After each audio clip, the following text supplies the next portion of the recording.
would you be able to find me a link or a person or somebody I can look into this issue? Because it's an fantastic opportunity to educate.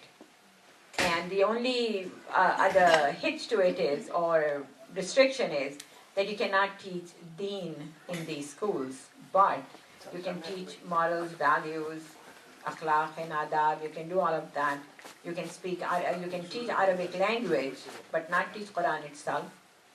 You can teach history. You can do after-school clubs where you can do Islamic studies programs, and you can do all of that, which would be not part of the school itself, but that can be done.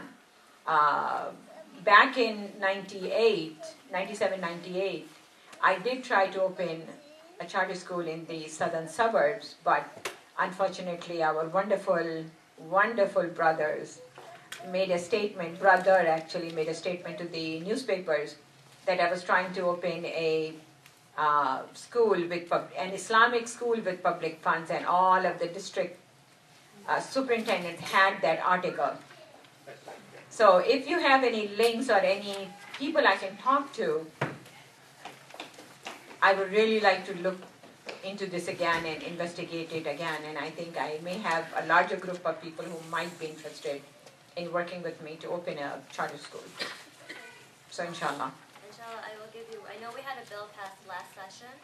And there was another bill? Weeks has another one. Yeah, trying to encourage charter schools in the Oh. state. But I'll get you all the information. Inshallah ta'ala. Okay, wonderful. Wonderful.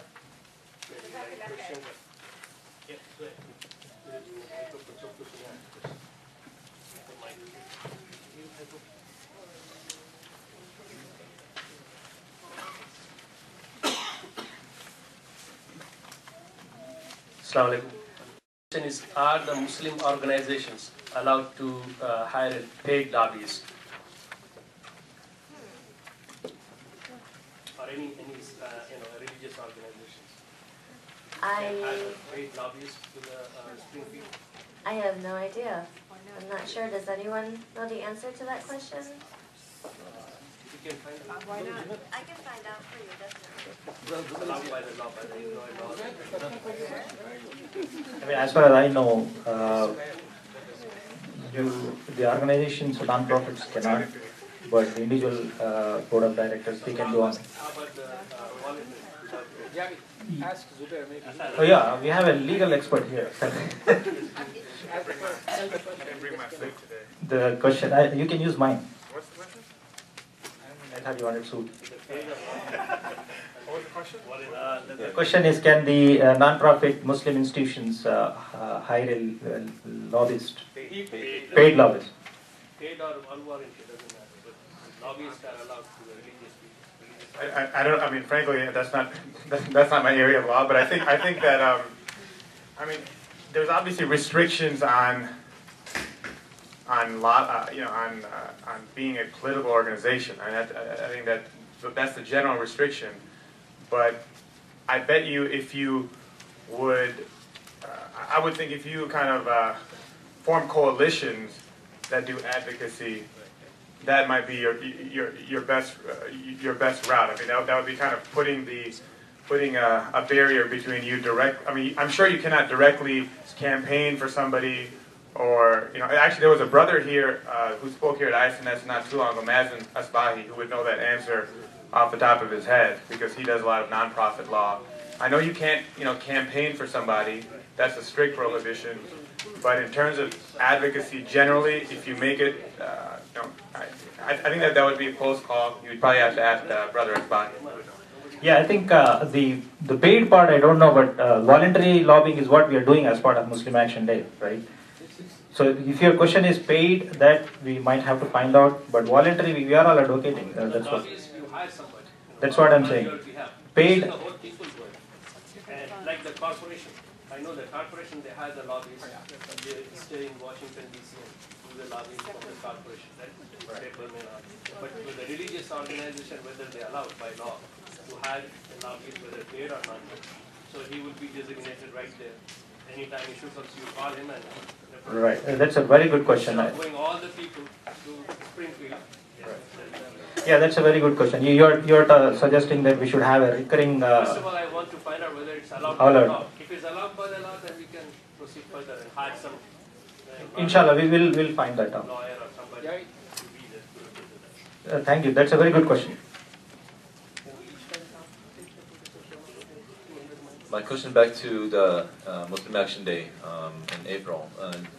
Whoever that organized this event, did they contact the major networks to coverage for that? Because I didn't see any coverage for the last year one.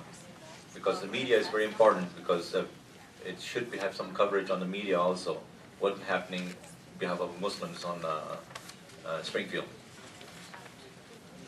On the state side, what I'm trying to do is I'm trying to get just a press release written from the governor's office. It'll have the governor's public appearance schedule going out to all of the media. He'll issue a press statement, most likely just welcoming the Muslims in Springfield for their second Muslim Action Day. On that side, so we'll work on over there. But I believe CIOGC is going to be contacting, I don't know, the local newspapers, ethnic media specifically. And I'm not entirely sure where they are in terms of mainstream media. That's a good question. Yeah, we have identified the team, the logistic team for Muslim Action Day this year. Council's team has created a media relations sub-team to deal with that.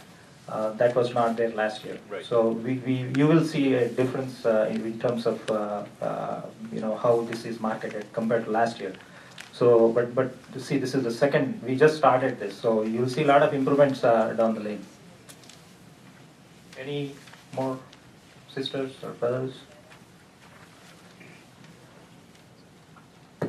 Samreen, you mentioned the lack of awareness about politics in the community.